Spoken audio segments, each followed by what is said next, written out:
Hello everyone, welcome to डेक्स्ट्रकम। आज हम लोग बात करने जा रहे हैं अध्याय बैच में स्ट्रक्चर ऑफ एटम चैप्टर के लेक्चर नंबर 3 के बारे में। इससे पहले लेक्चर्स में हमने लाइंस के बारे में पढ़ लिया था, लाइमन बामर पाशन ब्रैकेट और फंड के बारे में हम लोगों ने पढ़ा था। अब हम लोग अपना डिस्कशन बढ़ाएंगे, आज डी ब्रॉगली पे डिस्कशन करेंगे और हम लोग ब्लैक बॉडी रेडिएशन के बारे में बात करेंगे और हम लोग थोड़ा सा क्वांटम मैकेनिक्स में बात करके फिर हम आगे बढ़ जाएंगे सीधे आज वो प्रिंसिपल और क्वांटम नंबर्स पे। जो अपना डिस्कशन है किस पे, जो क्वांटम नंबर्स पे या क्वांटम मैकेनिक्स पे जो डिस्कशन है वो उसके लिए एक सेपरेट चैप्टर लेक्चर, जो लेक्चर नंबर 4 होगा वो केवल क्वांटम मैकेनिक्स को ही डेडिकेटेड होगा, तो वहाँ पे उस लेक्चर को देखेंगे। तो चलो अपनी बात शुरू करते हैं। हम लोगों को नोट्स कहाँ से मिलते हैं? हम लोगों ने अपनी एक वेबसाइट बना रखी है, आप लोगों को पता ही है कि dextercam.in पे जाना है। वहाँ पे आपको नोट्स मिल जाएंगे। अपने बैच पे क्लिक करेंगे, लेक्चर नंबर पे क्लिक करेंगे और वहाँ से आप लेक्चर डाउनलोड कर सकते हैं, या फिर हम लोगों ने जो यूट्यूब का लिंक है उसमें डिस्क्रिप्शन में लिंक दे रखा है, वहाँ से आप डाउनलोड कर सकते हो। ठीक है, अब बात आगे करते हैं और सीधे पहुँचते हैं डी ब्रॉगली इक्वेशन पे। डी ब्रॉगली इक्वेशन क्या कहता है? डी ब्रॉगली इक्वेशन बात करता है वेव पार्टिकल ड्युअलिटी की। मैक्स प्लैंक क्या कह रहा था? मैक्स प्लैंक कह रहा था कि जो लाइट है उसका पार्टिकल नेचर होता है और उसका वेव नेचर भी होता है। हम लोगों ने फोटो इलेक्ट्रिक इफेक्ट वगैरह पढ़ के ये प्रूफ किया था कि जो लाइट है उसका डुअल नेचर है। कौन कौन सा? एक पार्टिकल नेचर है और एक वेव नेचर है। लाइट का डुअल नेचर है, एक पार्टिकल नेचर है और एक वेव नेचर है। ठीक है, और जो डी ब्रॉगली कह रहा है वो डी ब्रॉगली कह रहा है कि पार्टिकल का भी वेव नेचर हो सकता है, पार्टिकल का भी वेव नेचर हो सकता है, ऐसा डी ब्रॉगली कह रहा है। ऐसा मैक्स प्लैंक नहीं कह रहा। मैक्स प्लैंक कह रहा है कि लाइट का पार्टिकल नेचर हो सकता है और डी ब्रॉगली कह रहा है पार्टिकल का भी वेव नेचर हो सकता है। तो अकॉर्डिंग टू डी ब्रॉगली अगर बात करें, the wavelength associated with every particle is inversely proportional to the linear momentum of the particle, यानी कि lambda is inversely proportional to क्या है? पी के है। पी के नहीं, पी है ना। लैम्डा किसके इनवर्सली प्रोपोर्शनल है? पी के इनवर्सली प्रोपोर्शनल है। पी क्या है? लीनियर मोमेंटम है और लीनियर मोमेंटम हम एम वी लिखते हैं। ठीक है, इतनी बात समझ में आ गई आसानी से। तो पार्टिकल से वेवलेंथ अगर एसोसिएटेड है तो इसका क्या ही मतलब है? हम समझ नहीं पा रहे हैं यार कि पार्टिकल में वेवलेंथ, मतलब हम भी तो पार्टिकल ही हैं और हम पार्टिकल है तो हमसे कोई वेवलेंथ एसोसिएटेड है? बिल्कुल, हर पार्टिकल से कोई ना कोई वेवलेंथ एसोसिएटेड होती है, जिसे नॉर्मल सेंस में हम लोग ऑरास कह सकते हैं। ठीक है, जैसे किसी मंदिर में जाओ तो वहाँ खड़े होकर तुम्हें, या मंदिर या किसी मॉस्क में चले जाओ या कहीं पे भी चर्च में चले जाओ, तो वहाँ पे तुम्हें उल्टी सीधी बात करने का, किसी से लड़ने का मन नहीं करेगा। ठीक है, या किसी को गाली देने का तो मन कम से कम नहीं करेगा। तो इसका मतलब वहाँ का कुछ और है, वहाँ पे कुछ वाइब्स है ना वहाँ की, जिन्हें हम वाइब्स कहते हैं। ठीक, तो उसकी वजह से हम क्या कहेंगे कि हर पार्टिकल से एसोसिएटेड कोई ना कोई वेवलेंथ होती है। तुम इसका आप एग्जाम्पल सिंपल समझ सकते हो। घर में मान लो पापा आए और तुमने टीवी देखना बंद कर दिया अपने आप में, मम्मी से डरते हो तो मम्मी गई हो, तुमने टीवी देखना बंद कर दी, तो इसे हम क्या कहेंगे कि वो उनके ऑरा की वजह से तुमने ऐसा किया। ना तो उन्होंने तुम्हें डांटा ना पीटा, कुछ नहीं किया, फिर भी तुमने बंद कर दी। लेकिन जो वेवलेंथ है एसोसिएटेड वो इतनी छोटी है कि हमें दिखाई नहीं देती है। मान लेते हैं कि अगर हमसे किसी एक बंदे की वेवलेंथ अगर हमें कैलकुलेट करनी हो तो उसका मास अगर हम 100 kg मान लेते हैं, भारी आदमी ले लेते हैं, और वो 10 मीटर पर सेकंड से दौड़ सकता है, तो एच की वैल्यू होती है 6.6 इंटू 10⁻⁻34 डिवाइडेड बाई 100 इंटू 10, यानी कि 6.6 इंटू 10⁻36 या 37 के ऑर्डर की हमारे पास क्या आएगी? वेवलेंथ आएगी मीटर में। तो ये तो बहुत ही छोटी वेवलेंथ है जिसे हम ऑब्जर्व नहीं कर पाएंगे। लेकिन अगर हम यही काम किसी इलेक्ट्रॉन के लिए करें, वेवलेंथ ऑफ इलेक्ट्रॉन निकालें, तो ये 6.6 इंटू 10⁻⁻34 हो गया, 9.1 इंटू 10⁻31 हो गया इलेक्ट्रॉन का मास। और वेलोसिटी स्पीड ऑफ लाइट की ले लेते हैं तो अप्रॉक्सीमेटली ये 10⁻⁻10 के ऑर्डर की आ जाएगी, यानी कि सब एंगस्ट्रॉम आ जाएगी। एग्जैक्ट सॉल्व करने की जरूरत नहीं, बस तुम्हें ये बताना है। एग्जैक्ट सॉल्व करोगे तो 31 में से 8 जाएगा, कितना बचेगा? 23 ऊपर जाएगा तो 10⁻10 आ जाएगा, और 10⁻10 के ऑर्डर की ही लगभग हो जाएगी। ठीक है, तो ये सिंपल बात थी। अब अगर हमें इलेक्ट्रॉन जो निकल रहा है वो उसकी कोई हमें काइनेटिक एनर्जी दे दे तो हम क्या करेंगे? तो लैम्डा इक्वल्स टू h/mv है, तो लैम्डा इक्वल्स टू क्या हो जाएगा? h/mv, तो h/√2m के ही हो जाएगा। 2m के ही कैसे आ जाएगा? इसे अगर हमें प्रूफ करना हो तो हम क्या करेंगे कि मैंने यहाँ लिख रखा है, इसी से बता दूँ कि लिखूँ? चलो बता देता हूँ ऐसे ही। काइनेटिक एनर्जी कितनी है? हाफ एम वी स्क्वायर है, कोई दिक्कत नहीं इसमें। काइनेटिक एनर्जी कितनी है? Half m v square. तो 2 into kinetic energy is equal to m v square होगा, तो एम का मल्टीप्लाई कर दिया दोनों तरफ। यहाँ पे क्या किया? एम का मल्टीप्लाई कर दिया तो एम वी स्क्वायर हो गया, एम स्क्वायर वी स्क्वायर हो गया। तो एम वी की वैल्यू क्या आ गई? 2m के ही आ गई, तो अंडर रूट 2m के ही रख दिया। अगर काइनेटिक एनर्जी को हम ईवी यानी वेलोसिटी के बराबर, वोल्टेज के बराबर रखते हैं, वोल्टेज इंटू चार्ज के बराबर, तो lambda equal to H upon 2 under root 2m EV आ जाएगा। तो यहाँ से दोनों फॉर्मूले भी हमें ध्यान रखने हैं। सिंपल बात है, कोई इसमें दिक्कत नहीं आनी चाहिए किसी को भी। ये तो बिल्कुल ही आसान है, इसमें कोई प्रॉब्लम नहीं होनी चाहिए, है ना। अब आगे बात करते हैं, कह रहे relationship between the wavelength and the radius of orbit. अब हमें वेवलेंथ और रेडियस ऑफ ऑर्बिट के बीच में हमें रिलेशनशिप निकालना है। कैसे निकालेंगे? तो हमने क्या किया कि मान लेते हैं कि इलेक्ट्रॉन है वो सर्कुलर पाथ पे मूव कर रहा है और इलेक्ट्रॉन वेव की तरह बिहेव कर रहा है।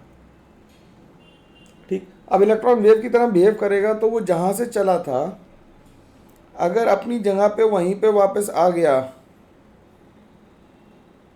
तो हम क्या कहेंगे कि इलेक्ट्रॉन कैसा है? इन फेज है। जहाँ से चले वहीं आ गए तो इन फेज है, लेकिन जहाँ से चले अगर वहाँ नहीं आ पाए, देखो वहाँ नहीं आ पाए ना, तो ये कहेंगे आउट ऑफ फेज है। तो हम इन फेज इलेक्ट्रॉन की बात करेंगे, जहाँ से चले थे वहीं पे आना है। और इसमें कितनी वेवलेंथ लगेंगी? 1 2 3, हर क्रेस्ट और ट्रफ के बीच की डिस्टेंस को हम वेवलेंथ कह देंगे। तो उसे हम देख लेंगे कितनी आ रही। तो नंबर ऑफ वेव्स कितनी होती हैं? The number of waves made bye electron कितनी आ जाएंगी? Number of waves made bye electron will be circumference of the orbit upon wavelength. Circumference of the orbit upon wavelength. तो हमने नंबर ऑफ वेव्स को हमने कुछ लिख लेते हैं एन प्राइम। सर्कमफेरेंस कितनी होगी? 2 pi are upon wavelength lambda. Simple बात है भाई। सर्कमफेरेंस ऑफ द ऑर्बिट कितनी है? 2 पाई आर, और वेवलेंथ कितनी है? लैम्डा। तो एन प्राइम की वैल्यू कितनी आएगी? 2 पाई आर अपॉन लैम्डा। अच्छा, लैम्डा हम जानते हैं किसके बराबर होता है? एच अपॉन एम वी के। और m v r is equal to होता है एन एच अपॉन 2 पाई के। ठीक, तो हम लैम्डा की जगह क्या लिख दें? लैम्डा की जगह हमने लिख दिया n prime is equal to 2 pi r into, यहाँ पे एच लिख दें और इंटू एम वी लिख दें, चलेगा? ये एन प्राइम है, वो ध्यान रखना। ये समझ में आएगी? लैम्डा की जगह एच अपॉन एम वी रख दिया। अब एम वी की वैल्यू यहाँ से निकाल ली। एम वी आर, ये देखो ये क्या हो गया? ये टर्म तो हो गया एम वी आर, इतना टर्म क्या बन गया? ये एम वी आर बन गया। और एम वी आर की वैल्यू किसके बराबर थी? 2 pi upon h into m v r लिख दें इसे। तो ये लिख दें 2 pi upon h into n h upon 2 pi. तो 2 पाई से 2 पाई कैंसिल हुआ, एच से एच कैंसिल हुआ। तो एन प्राइम की वैल्यू एन के बराबर आ गई। एन प्राइम की वैल्यू एन के बराबर आ गई। एन प्राइम क्या है यहाँ पे? एन प्राइम है number of waves. Number of waves. भाई बात समझ में आनी चाहिए यार, बिल्कुल। देखो सिंपल बात है, इसके सीधे सीधे सवाल आएंगे, आसानी से हम कर पाएंगे। ठीक है, और अब तो मॉड्यूल लगाना शुरू कर सकते हो। मॉड्यूल मतलब जो मैंने शीट्स दी हैं उन्हें लगाना शुरू कर सकते हो, उनके सवाल बनने लगेंगे, कोई दिक्कत नहीं है। तो number of waves is equal to किसके बराबर हो जाएगा? प्रिंसिपल क्वांटम नंबर के बराबर हो जाएगा। प्रिंसिपल क्वांटम नंबर जो कि n है, या फिर इसे हम शेल नंबर भी कह सकते हैं। ठीक, तो इसमें हमने पहले से लिख के रखा है क्या कि the number of waves made by an electron, the number of waves made by an electron किसके बराबर हो जाएंगी? In an orbit is equal to the is और in the orbit is equal to the orbit number. अगर हम मान लो n equals to 1 की बात कर रहे हैं, अगर हम बात कर रहे हैं n इक्वल्स टू 1 की, तो नंबर ऑफ वेव्स कितनी बनेंगी? नंबर ऑफ वेव्स बनेंगी 1। n इक्वल्स टू 2 की बात करें तो नंबर ऑफ वेव्स कितनी बनेंगी? 2। सिंपल है यार, बिल्कुल आसानी से समझ में आ रही होगी। n इक्वल्स टू 3 की बात करेंगे तो नंबर ऑफ वेव्स कितनी बन जाएंगी? 3। और बोर्स रेडियस कितनी होती है? a not is equal to 0.529 angstrom. ये बोर्स रेडियस होती है। ठीक, अब हमें पता है कि r इज इक्वल टू क्या होता है? a not into n square by z. A not क्या है? बोर्स रेडियस है। The wavelength of nth orbit will be कितनी हो जाएगी? n is equal to 2 pi are upon lambda. nth orbit में n वेव्स बनेंगी तो 2 पाई आर अपॉन लैम्डा हो जाएगी। अब तो लैम्डा की वैल्यू कितनी आ जाएगी? यहाँ पे आ जाएगी 2 पाई आर अपॉन n। तो 2 पाई बाई n अलग कर लें और इसे लिख दें r को a not into n square by z. तो एक एन से एक एन कैंसिल हो गया। फॉर हाइड्रोजन एटम, अगर हम हाइड्रोजन एटम की बात करें तो z इक्वल्स टू 1 हो जाएगा, तो हो जाएगा 2πa0 इंटू एन। तो वेवलेंथ कितनी आ जाएगी for n equals to 1, wavelength lambda is equals to 2πa0। ठीक है। इन जनरल अगर हम बात करें, अगर हम इन जनरल बात करेंगे तो क्या लिख देंगे भाई, बताओ जल्दी। इन जनरल अगर लिखेंगे, इन जनरल लिख देंगे तो lambda will be equals to n into 2πa0, where a0 is Bohr's radius. ये बात ध्यान रखेंगे तो वेवलेंथ आ जाएगी, हर ऑर्बिट में हम निकाल पाएंगे। Where a0 is Bohr's radius, और बोर्स रेडियस की वैल्यू कितनी होती है, बोर्स रेडियस की वैल्यू होती है कितनी, 0.529 एंगस्ट्रॉम। ठीक, तो ये बोर्स रेडियस है, सिंपल बात है। अब जैसा हमें सवाल आ गया है करने के लिए, एक छोटा सा सवाल देख लेते हैं। कह रहा है calculate the wavelength of the second orbit, second excited state of hydrogen atom if the wavelength of the ground state is 2πa0। यानी कि बिल्कुल सिंपल सवाल है कि n इक्वल्स टू 1 के लिए हमें दे रखा है लैम्डा की वैल्यू हम जानते हैं किसके बराबर होती है, 2πa0 इंटू एन के बराबर होती है, और n इक्वल्स टू 1 दे रखा है तो 2πa0 हो गई। तो n equal second excited state का मतलब क्या है, सेकंड एक्साइटेड स्टेट का मतलब क्या होता है, n इक्वल्स टू 3। सेकंड मतलब first excited state is n equals to 2, और सेकंड एक्साइटेड स्टेट मतलब n इक्वल्स टू 3। सिंपल बात है यार, कोई जिसमें ज़्यादा दिक्कत तो होनी नहीं चाहिए किसी को। ठीक, तो इसमें लैम्डा कितना आ जाएगा, लैम्डा आ जाएगा 2πa0 इंटू 3, यानी कि आ जाएगा 6πa0। खत्म हो गया सवाल, यही आंसर था। बिल्कुल चवन्नी भर का सवाल था, कोई इसमें दिक्कत नहीं आनी चाहिए किसी को भी। ऐसा मैं मान लेता हूँ कि इसमें दिक्कत नहीं आनी चाहिए। अब बात करते हैं हाइजेनबर्ग्स अनसर्टेनिटी प्रिंसिपल की। Heisenberg uncertainty principle is a universal principle. अच्छा, डी ब्रॉगली के बारे में एक खास बात बताएं तो मज़ेदार बात है कि डी ब्रॉगली हिस्ट्री ग्रेजुएट था। डी ब्रॉगली हिस्ट्री का ग्रेजुएट था। कितने लोगों को पता है, बात बताना है कि हिस्ट्री से उसने अपना ग्रेजुएशन किया था, फिर उसने फिजिक्स में डीएससी किया, डॉक्टर ऑफ साइंस किया सीधे, और उसे फिर नोबेल मिला, और उसने इसके अलावा और कोई काम नहीं किया, और उसने नोबेल प्राइज़ दिया। केवल एक छोटा सा काम करने का उसे मिला पैसा, मतलब इतना फेम मिला। तो डी ब्रॉगली मतलब कोई कुछ भी कुछ कर सकता है, तुम में असीम क्षमताएं हैं, असीम ताकतें हैं, तुम कभी भी जागृत हो सकती हैं और तुम कुछ भी अचीव कर सकते हो। लेकिन भाई किसी ना किसी को तो जगाना ही पड़ेगा ना। तो मैं वही नॉक कर रहा हूँ तुम्हारे पास, बार बार आता हूँ, नॉक करता हूँ कि भाई उठ जाओ, सवेरा हो गया, चलो भाई पढ़ना शुरू करो। नौटंकी वाले काम बंद करो, पढ़ाई शुरू करो, सीरियसली पढ़ो और सवाल लगाओ। मैं तो कहता हूँ कि थ्योरी पढ़ो और सवाल लगाओ, था सवाल फंस जाए तो प्रॉब्लम है। ठीक है, और अगला लेक्चर तो हम लोग किस पे करेंगे, अगला लेक्चर हम लोग करेंगे केवल क्वांटम मैकेनिक्स पे। मैं पहले बोल चुका हूँ कठिन लेक्चर होने वाला है बहुत ज़्यादा। Next lecture will be very tough. तो उसे डाइजेस्ट करने के लिए तुमने जितना भी कहीं भी पढ़ रखा हो पढ़ के रखना, क्योंकि मैं बहुत कठिन बात करूँगा और एडवांस के सवाल लगवाऊंगा। उससे तो तुम्हें लगेगा कि हाँ कुछ काम की बात हो रही है। अभी फिलहाल हाइजेनबर्ग अनसर्टेनिटी प्रिंसिपल की बात करते हैं। थोड़ा सा तुम्हें झलक दूंगा, ये तुमने सुना या नहीं सुना तुम बताना, और फिर लोगों को शेयर करना कि देखो कंटेंट क्या होता है। ठीक, according to this principle, Heisenberg एक तो यूनिवर्सल प्रिंसिपल है, कभी गलत नहीं होता। अगर ये गलत होगा तो फिर सब कुछ गलत होगा, क्योंकि मैथमेटिक्स को ये गलत कर देता है। ठीक है, अरे बाल तंग कर रहा है। ठीक है, तो according to this principle it is impossible to tell exact position and exact momentum of a micro particle like electron simultaneously. मतलब किसी भी माइक्रो पार्टिकल का साइमल्टेनियसली हम मोमेंटम और पोजीशन सर्टेनिटी से नहीं बता सकते, उसमें कुछ ना कुछ अनसर्टेनिटी होगी ही होगी, उसे हम अवॉइड नहीं कर सकते। ठीक ठीक है, तो क्या कह रहे हैं कि it is impossible to tell the exact position and exact momentum of a microscopic particle simultaneously. या तो हम पोजीशन मेजर कर रहे होंगे तो किसमें अनसर्टेनिटी होगी, मोमेंटम में अनसर्टेनिटी होगी, और अगर हम मोमेंटम मेजर कर रहे होंगे तो पोजीशन में अनसर्टेनिटी होगी ही होगी। There is no way out. ठीक है, यूनिवर्सल प्रिंसिपल है, इसमें कोई दिक्कत किसी को होनी नहीं चाहिए। और तुम लोग अगर ढंग से थोड़ा सा शेयर और सब्सक्राइब कर दो यार, थोड़ा सा और शेयर कर दो, तो मैं लाइव आने की पूरी कोशिश में लगा हुआ हूँ, डिजिटल बोर्ड की भी व्यवस्था कर रहा हूँ। लेकिन टाइम लगता है हर चीज़ में ना, time and money both are the factors. I am trying my best to do best, लेकिन तब तक इससे पढ़ते रहो, जल्दी से जल्दी कोशिश करते हैं, देखते हैं वो जल्दी कब तक होती है ख़त्म, वेट करना पड़ेगा तुम्हें, क्योंकि यार मैंने बेंचमार्क 10,000 को बनाया था, लग नहीं रहा पहुँच रहे हैं।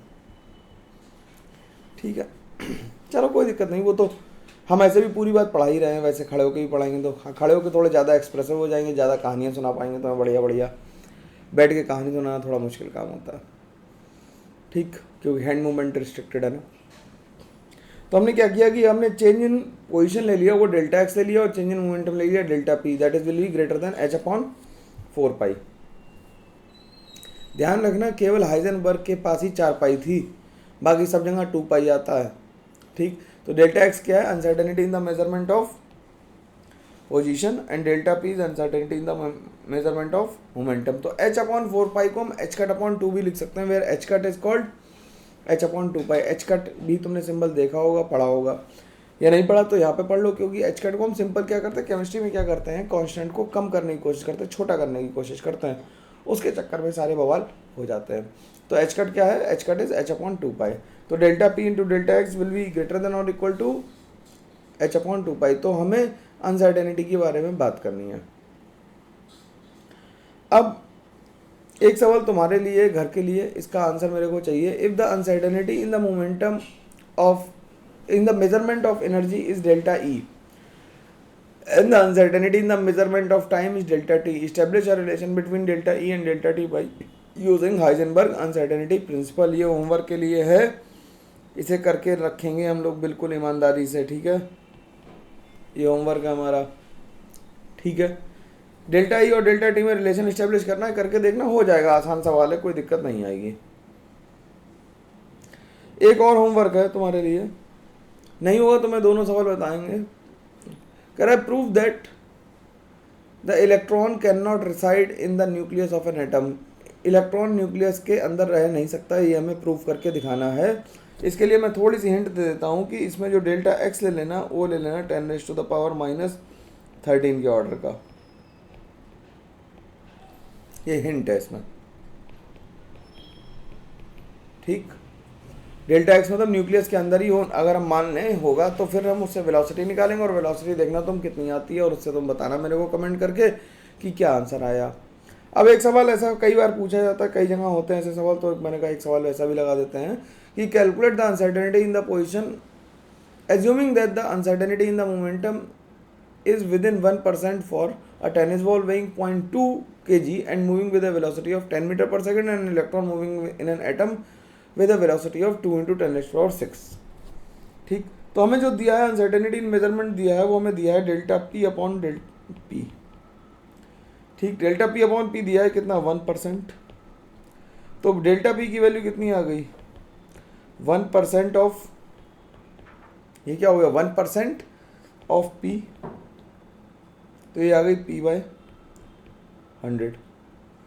ठीक, तो ए ऑप्शन को देख लेते हैं। ए क्या कह रहा था, हमें टेनिस बॉल निकालनी थी जिसका मास दिया था और वेलोसिटी दी थी, तो उसका मोमेंटम कितना आ जाएगा, P will be equal to mass था 0.2 kg और मोमेंटम था 10, तो यानी कि 2 kg मीटर पर सेकेंड आ गया। ठीक, तो डेल्टा पी कितना आ गया इसके लिए, डेल्टा पी आ जाएगा P अपॉन, तो ये आ गया। ठीक, अब delta P into delta x किसके बराबर है, सवाल समझ में आ रहा कैसे लगा रहा, एच अपॉन 4 पाई के बराबर है, सिंपल बात है। तो डेल्टा एक्स हमें निकालना है, डेल्टा एक्स कैसे निकालेंगे, डेल्टा एक्स के लिए एच की वैल्यू रख देंगे क्या, H upon 4 pi into 1 upon P delta P, तो ये हो गया 6.6 into 10⁻⁻34 into 1 into 4 into 3.14 into 100/2। तो जब इस सबको सॉल्व कर लोगे तो मैं डायरेक्ट आंसर लिख दूं क्या, ये मान लो कि तुम निकाल दोगे। देखो अप्रॉक्सीमेट आंसर्स तुम, कई लोग कह रहे थे सर अप्रॉक्सीमेशन देखो ऐसे ले सकते हैं, ऐसे 2 को 3.3 ले लिया, 3.3 और 3.14 में 1.01 समथिंग आएगा, 1.02 के लगभग समथिंग आएगा। 1.02 को 4 से डिवाइड करेंगे तो 2.5 से तो ज़्यादा आएगा नंबर, तो 2.5 से ज़्यादा आ रहा है तो 2.63 एग्जैक्ट आंसर है। देखा अप्रॉक्सीमेशन करने का तरीका। ठीक है, अप्रॉक्सीमेट, क्योंकि ऑब्जेक्टिव सवाल होगा तो अप्रॉक्सीमेशन करना इजी हो जाएगा, सब्जेक्टिव में तो इजी नहीं हो पाएगा, तुम्हें डेसिमल के 2 डिजिट तक सही आंसर निकालना ही पड़ेगा, कोई ऑप्शन नहीं है। अब ऑप्शन इसका बी क्या कह रहा था कि हमें इलेक्ट्रॉन के लिए निकालना है जिसकी वेलोसिटी 2 मीटर पर सेकंड, 2 × 10⁻6 मीटर पर सेकंड है। तो बी पार्ट के लिए निकाल लेते हैं। बी पार्ट के लिए पी की वैल्यू कितनी आ जाएगी, पी की वैल्यू आ जाएगी 2 × 10⁻6 × 9 × 10⁻−31। तो ये हो गया 18 × 10⁻25 kg मीटर पर सेकंड। तो डेल्टा पी की वैल्यू आ गई 18 × 10⁻−25 डिवाइड बाई 100, यानी 18 × 10⁻−27। तो डेल्टा एक्स वैल्यू हो गया h/4π × 1/p। एच की वैल्यू हो गई 6.6 × 10⁻34 डिवाइडेड बाय 4 × 3.14 पी की वैल्यू आ गई 1/18 × 10⁻27। ठीक, तो जब इसे सॉल्व कर दोगे, अच्छा 9.1 ले लेते हैं यहाँ पे, 9.1 लोगे तो 18.2 हो जाएगा, 18 एग्जैक्ट नहीं लेता तो 18.2 लिख देते हैं यहाँ पे। ठीक, तो इसे जब सॉल्व कर देंगे पूरा तो इससे जो आंसर आ जाएगा वो 2.89 × 10⁻⁻8 मीटर आ जाएगा। सिंपल तरीके से, किसी को कोई दिक्कत इसमें नहीं होनी चाहिए। सवाल समझ में आया या नहीं आया कमेंट करके बताना भाई जरा फटाफट कि क्वेश्चन करने का तरीका समझ में आया, क्वेश्चन समझ में आया कि नहीं आया। ठीक, अब कह रहा है if the uncertainty in the position and the momentum of are equal then calculate the uncertainty in the velocity of electron in terms of h, m and pi. तो ये भी होमवर्क के लिए छोड़ दें, इसका आंसर भी लिख के भेजोगे मेरे को। देखो कुछ कुछ सवाल तो मैं यहीं दे रहा हूँ, कुछ तुम्हारे पास मॉड्यूल में होंगे, तो सवालों की संख्या तो कम नहीं है, मोर देन सफिशिएंट है। अगर इतने लगा लिए तो मेंस तो पक्का है। और एडवांस के लिए भी हम लोग ने मल्टी करेक्ट और शीट में 7 तरह के सवाल हैं, तो एडवांस की भी तैयारी हो ही रही है यार। मतलब ये मत सोचो कि एडवांस के लिए कुछ नया करेंगे, एडवांस और मेंस में कुछ अंतर थोड़ी होता, सवालों के लेवल का ही अंतर होता है, वो हम लोग देख लेंगे। अब आगे बात करते हैं, अब बात करते हैं ब्लैक बॉडी रेडिएशंस की। ब्लैक बॉडी रेडिएशंस क्या होता है? हुआ क्या कि कुछ मेटल्स को जब हीट किया गया तो उनसे जो रेडिएशन निकल रहे थे वो क्लासिकल मैकेनिक्स से एक्सप्लेन ही नहीं हो रहे थे। ठीक, तो प्लैंक जो पहला आदमी था जिसने 1990 में ये बताया कि इसे हम ब्लैक बॉडी रेडिएशंस कह सकते हैं, जो क्लासिकल मैकेनिक्स एक्सप्लेन नहीं कर पाती है, और इन्हें हम ब्लैक बॉडी रेडिएशन कह सकते हैं। क्यों? क्योंकि जब भी हम किसी मेटल को गर्म करते, प्लैंक ऐसा कह रहा है कि जब भी हम किसी मेटल को गर्म करते हैं तो उसमें वाइड रेंज ऑफ रेडिएशंस निकलते रहते हैं। वाइड रेंज ऑफ रेडिएशंस का मतलब है वाइड रेंज ऑफ वेवलेंथ। तो जैसे अगर हम एग्जांपल के लिए आयरन का एग्जांपल लिया प्लैंक ने और बताया कि अगर हम आयरन को इनिशियली हीट करें तो वो डल रेड हो जाता है, फिर फर्दर हीट करें तो मोर रेड हो जाता है, फिर फर्दर हीट करें तो वाइट हो जाता है, और finally at very high temperature वो ब्लू हो जाता है। अगर हम इन टर्म्स ऑफ फ्रीक्वेंसी की बात करें तो फ्रीक्वेंसी रेड की क्या होगी, वेवलेंथ ज़्यादा होगी तो फ्रीक्वेंसी कम होगी। तो इन टर्म्स ऑफ फ्रीक्वेंसी अगर हम बात करें, it means that the frequency of emitted radiation goes from a lower frequency to a higher frequency. तो रेड की फ्रीक्वेंसी कम थी और ब्लू की फ्रीक्वेंसी ज़्यादा थी, तो वो लोअर से हायर की तरफ जा रहा है। वेवलेंथ रेड की ज़्यादा है तो फ्रीक्वेंसी कम है, 1/λ होता है, ठीक है ना, इनवर्सली प्रोपोर्शनल होती है। तो क्या हो रहा है कि इन टर्म्स ऑफ फ्रीक्वेंसी अगर हम बात करें तो हम ये कह सकते हैं कि फ्रीक्वेंसी ऑफ एमिटेड रेडिएशन, भाई ये तो बात समझ में आ रही ना कि wavelength nu is equal to c/λ होता है ना, तो न्यू इनवर्सली प्रोपोर्शनल लैम्डा होगा। और रेड की वेवलेंथ होती है क्या, वेवलेंथ रेड की कैसी होती है, ज़्यादा होती है, तो फ्रीक्वेंसी कैसी होगी, कम होगी। तो लोअर फ्रीक्वेंसी से किधर जा रहा है, ब्लू की तरफ जा रहा है, रेड टू ब्लू शिफ्ट हो रहा है, यानी कि क्या हो रहा है कि लोअर फ्रीक्वेंसी से हायर फ्रीक्वेंसी की तरफ जा रहे हैं हम लोग लोअर फ्रीक्वेंसी से कहाँ जा रहे हैं, हायर फ्रीक्वेंसी की तरफ जा रहे हैं। ठीक है, ये बात समझ में आ रही है, इसमें कोई दिक्कत नहीं होनी चाहिए किसी को भी। ठीक, अब उसने कहा कि आइडियल ब्लैक बॉडी कौन है। आइडियल ब्लैक बॉडी वो है कि जो सारे जो एमिटेड है, which emits and absorb all radiations of all frequency, जो सारे जो रेडिएशंस हैं सारी फ्रीक्वेंसी के एमिट भी कर दे और एब्जॉर्ब कर ले, उसे हम कहते हैं ब्लैक बॉडी। और ऐसे रेडिएशंस को हम कहते हैं ब्लैक बॉडी रेडिएशंस। बहुत थोड़ा ही सा पढ़ना, हमें ज़्यादा ब्लैक बॉडी के बारे में, ब्लैक होल्स के बारे में थोड़ी पढ़ेंगे यहाँ पे, हमें अपने काम भर का पढ़ना, जिससे कि जेई का सवाल हमारा लग जाए। इस बार मेंस में सवाल पूछा गया था इसी से रिलेटेड, ग्राफ से रिलेटेड एनसीईआरटी की कुछ लाइंस, और मैंने भी एनसीईआरटी से ही लिया क्योंकि लिमिटेड इन्फॉर्मेशन ही डिलीवर करनी थी इस केस में, ज़्यादा बातचीत नहीं करनी थी। तो कह रहा है आइडियल ब्लैक बॉडी कौन सी है, which emits and absorbs all the radiations of all frequency is called black body radiation and इसे हम ब्लैक बॉडी कहते हैं, सॉरी इसे हम ब्लैक बॉडी कहते हैं, और ऐसे रेडिएशंस को हम ब्लैक बॉडी रेडिएशन कहते हैं। अगर हम इंटेंसिटी वर्सेस फ्रीक्वेंसी का कर्व बनाए for a given black body at a given temperature, किसी एक फिक्स टेम्परेचर पे अगर हम इंटेंसिटी वर्सेस फ्रीक्वेंसी का ग्राफ बनाएं तो वो कुछ इस तरह का मिलता है कि एट ए गिवन टेम्परेचर, ये एनसीईआरटी में थोड़ा सा मिसप्रिंट है, इसे सही कर लेना, कि at a given temperature intensity of radiation emitted increases with decrease in wavelength. ठीक, इंटेंसिटी ऑफ डिक्रीजेज नहीं, इंक्रीजेज होगा, ये मैंने भी गलत लिख दिया।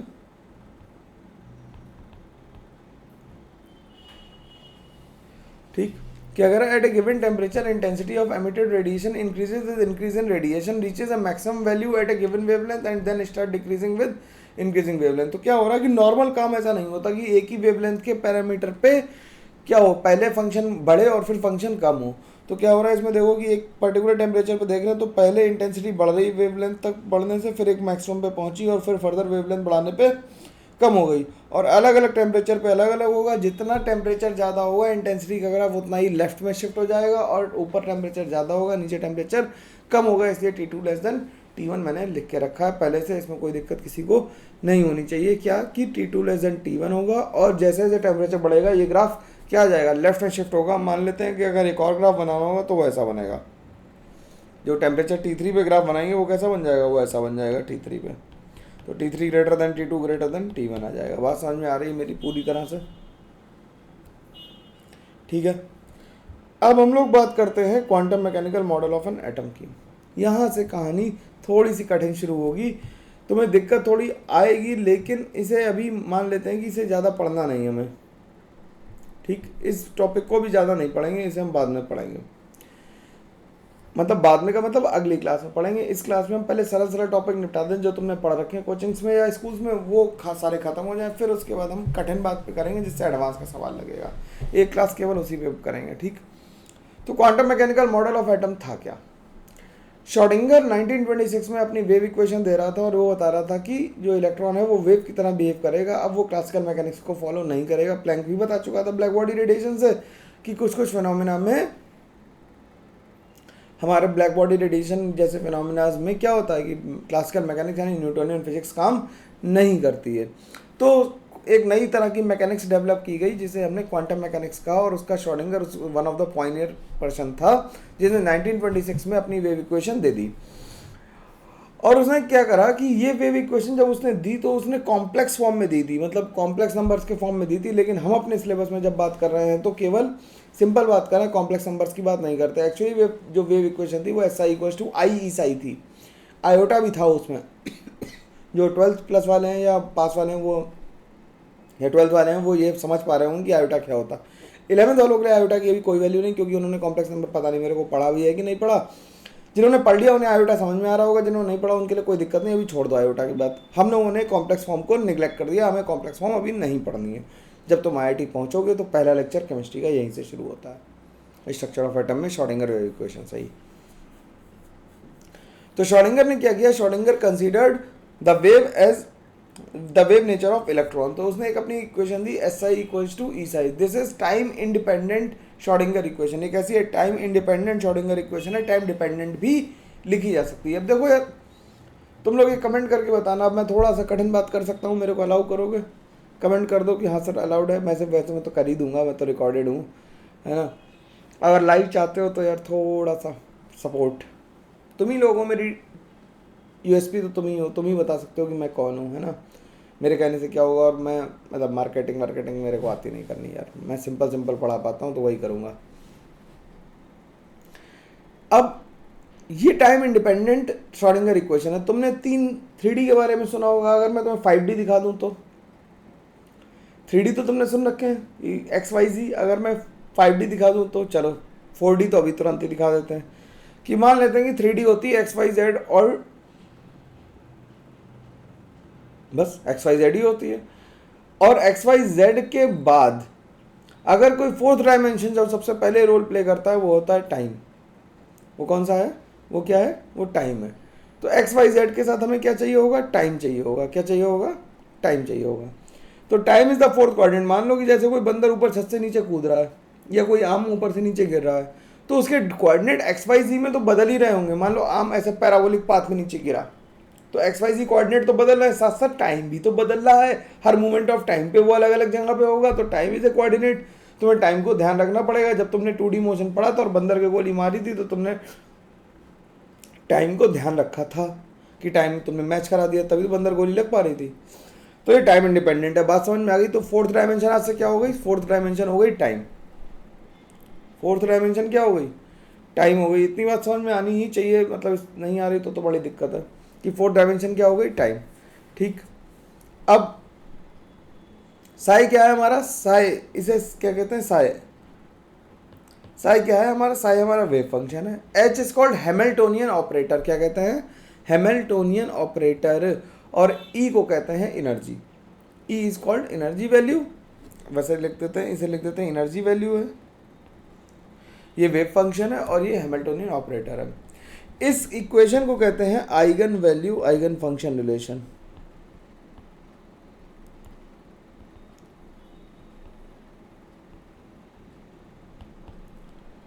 Eigen value eigen function relationship. Eigen value eigen function relationship इसे कहते हैं। ठीक है। अब ये होता क्या? Eigen value eigen function relationship वो होते हैं कि जिसमें कोई ऑपरेटर किसी फंक्शन पे लग के फंक्शन वापस दे दे और कुछ एक कांस्टेंट वैल्यू दे दे। जैसे अगर तुमने एग्जांपल पढ़े हैं, तुम्हें याद नहीं आ रहा, तुमने d over d x of e to the power x किया था।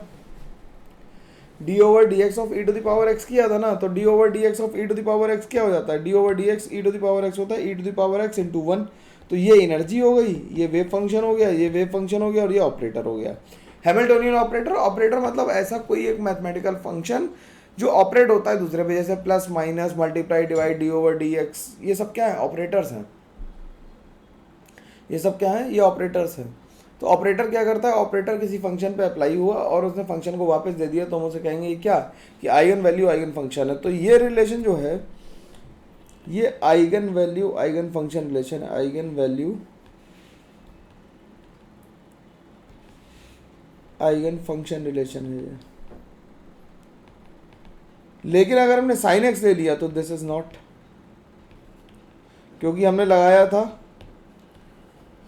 साइन पे और बन गया क्या? कॉस। लेकिन अगर हम d two over d x square ले लें तो साइन एक्स का क्या आ जाएगा? -1 इंटू साइन एक्स आ जाएगा। तो हम इसे कहेंगे ये भी हमारा eigen value eigen function relation है। तो ये भी कैसा है? Eigen value. मेरी बात समझ में आ रही तो कमेंट करके जरूर बताना, और कठिन लगी हो तो बताना, तो मैं क्वांटम मैकेनिक्स वाला पार्ट छोड़ भी सकता हूँ अगर बहुत कठिन लगे। अच्छा लग रहा हो तो बताना कि हाँ सर आगे कराओ, तो मैं इसे आगे अगली क्लास में उठाऊंगा, है ना। अब साई क्या कर रहा है? Psi, it is called the wave function. It is a mathematical function whose value depends upon x y z. तो साई क्या है? एक वेव फंक्शन है, एक मैथमेटिकल फंक्शन है जिसकी value x y z coordinate पे डिपेंड कर रही है। और साई का कोई फिजिकल सिग्निफिकेंस नहीं होता। साई का कोई फिजिकल सिग्निफिकेंस नहीं होता। अगर तुम y equals to sine x लिख रहे हो तो साइन एक्स का कोई फिजिकल सिग्निफिकेंस तो नहीं है। वो तुम जो साइन वेव बनाते हो वो फिजिकल सिग्निफिकेंस नहीं, वो एक कर्व को तुमने ड्रॉ कर दिया। फिजिकल सिग्निफिकेंस होने का मतलब है जैसे कि हम कहें कि कोई चीज़ स्पिन हो रही है, तो फिजिकल सिग्निफिकेंस है कि वो क्लॉकवाइज एंटी क्लॉकवाइज घूम रही है। और अपने लट्टू जैसा एग्जाम्पल ले सकते हैं, लेकिन इलेक्ट्रॉन के केस में वो नहीं कहेंगे। इलेक्ट्रॉन केस में किसे किसे पता है कि इलेक्ट्रॉन की स्पिन क्लॉकवाइज या एंटी क्लॉकवाइज होती, बताना मेरे को। ठीक। साई स्क्वायर क्या होता है? Psi square is the wave function square. It gives us the probability density of an electron in small volume dv. अब ये इंपॉर्टेंट बात हो जाती है कि साई स्क्वायर क्या हमें बता रहा है? साई स्क्वायर हमें बता रहा है प्रोबेबिलिटी डेंसिटी बता रहा है। क्या बता रहा है? प्रोबेबिलिटी डेंसिटी बता रहा है। प्रोबेबिलिटी नहीं बता रहा, प्रोबेबिलिटी की डेंसिटी बता रहा है। देखो प्रोबेबिलिटी अपने आप में मुश्किल शब्द है, और उसकी डेंसिटी, तो probability density is probability by volume. जैसे नॉर्मल डेंसिटी क्या होती है? मास बाय वॉल्यूम, तो उसे we can say that is mass density. तो probability will be equal to probability density into volume. तो प्रोबेबिलिटी क्या होगी? डीपी इज इक्वल टू होगी साई स्क्वायर डीवी के बराबर। अब जो एस आई इक्वल टू ई साई था उसे हमने हैमिल्टोनियन को खोल के लिख लिया। हैमिल्टोनियन क्या होता है, d x square del over del x square plus del two over del y square plus del two over del z square psi is equal to 8 pi square m upon h cut h square v minus e और psi. V minus e, v potential energy है, e total energy है, तो kinetic energy को अब हम half M E square नहीं लिखेंगे, potential energy minus total energy लिख देंगे। ठीक, तो V क्या है हमारी, V हमारी पोटेंशियल एनर्जी है, E टोटल एनर्जी है, M मास ऑफ इलेक्ट्रॉन है, H प्लैंक्स कांस्टेंट है। और इसे हम क्या पढ़ेंगे, इसे हम पढ़ेंगे डेल, इसे पढ़ेंगे डेल, DEL डेल, डेल या डो पढ़ेंगे, del two over del x square plus del two over del y square. तो देखो ये क्या हो गया, ये एक ऑपरेटर हो गया which operates on a function to give function back and some constant values. Simple बात है, इतनी बात आसानी समझ में आ जानी चाहिए। अब समस्या ये है कि जब हमने इस फंक्शन को लिख लिया तो हमने क्या किया कि इलेक्ट्रॉन को एक स्फीयर पे रोटेट कराया, इलेक्ट्रॉन को एक स्फीयर पे रोटेट कराया। अब मैं इसे इरेज कर दूँ, थोड़ा सा दोबारा ड्रॉ करूँगा तो मैं ज़्यादा अच्छा लगेगा। ठीक,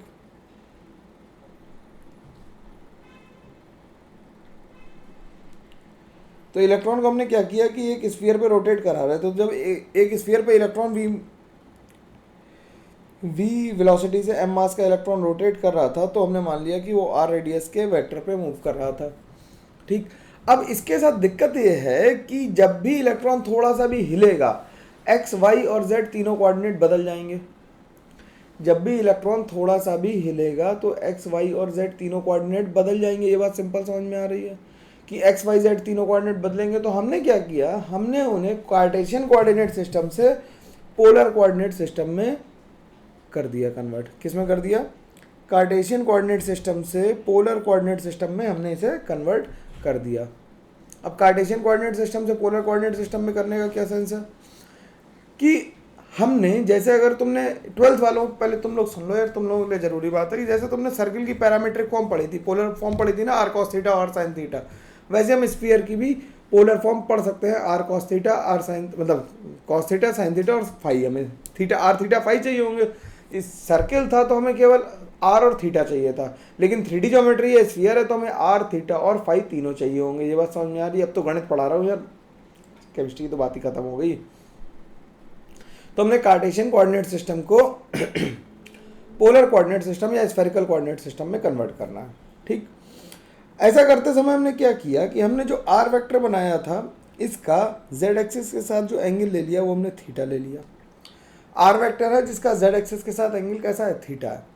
तो ये आर वेक्टर है, इसका जेड एक्सिस के साथ एंगल, ये जेड एक्सिस है, इसका आर वेक्टर के साथ एंगल कितना है, थीटा, ये वाला एंगल। ठीक है, समझ में आ रही ना बात, ये थीटा एंगल है। अब जो आर वेक्टर था इसका हमने एक्स वाई प्लेन में प्रोजेक्शन ले लिया। एक्स वाई प्लेन में प्रोजेक्शन लेंगे तो हमने जब इसके कंपोनेंट करे होंगे तो आर कॉस थीटा और आर साइन थीटा आया होगा, तो जेड एक्सिस पे आर कॉस थीटा चला गया, और जो वाई एक्स वाई प्लेन पे जो कंपोनेंट आया उसकी लेंथ आ जाएगी आर साइन थीटा। बोलो भाई, कंपोनेंट तो करने आते हैं, थीटा के पास वाला कॉस, दूर वाला क्या हो जाएगा, साइन। थीटा के पास वाला कॉस और दूर वाला क्या हो जाएगा, साइन। अब जो ये वेक्टर है इसका हमने जेड एक्सिस के साथ एंगल ले लिया फाई, इसका हमने जेड एक्सिस के साथ एंगल ले लिया फाई। तो ये हो गया आर कॉस थीटा, जेड की वैल्यू हो गई आर कॉस थीटा, एक्स की वैल्यू हो गई r sine theta sine phi. R sine theta vector था, उसका जेड की वैल्यू हो गई आर कॉस थीटा, एक्स की वैल्यू हो गई r sine theta. R sine theta vector का कॉस फाई कंपोनेंट एक्स पे आएगा तो कॉस फाई आ गया, और आर साइन थीटा का साइन फाई जेड पे आएगा तो यहाँ पे आ गया। ठीक है, इतना ही रखते हैं, लेक्चर बहुत बड़ा हो जाएगा, नहीं तो तुम्हें अब समझ में आना मुश्किल हो जाएगा। यहाँ तक डाइजेस्ट कर लो, कमेंट करके जल्दी से बताओ कि ये समझ में आया या नहीं आया।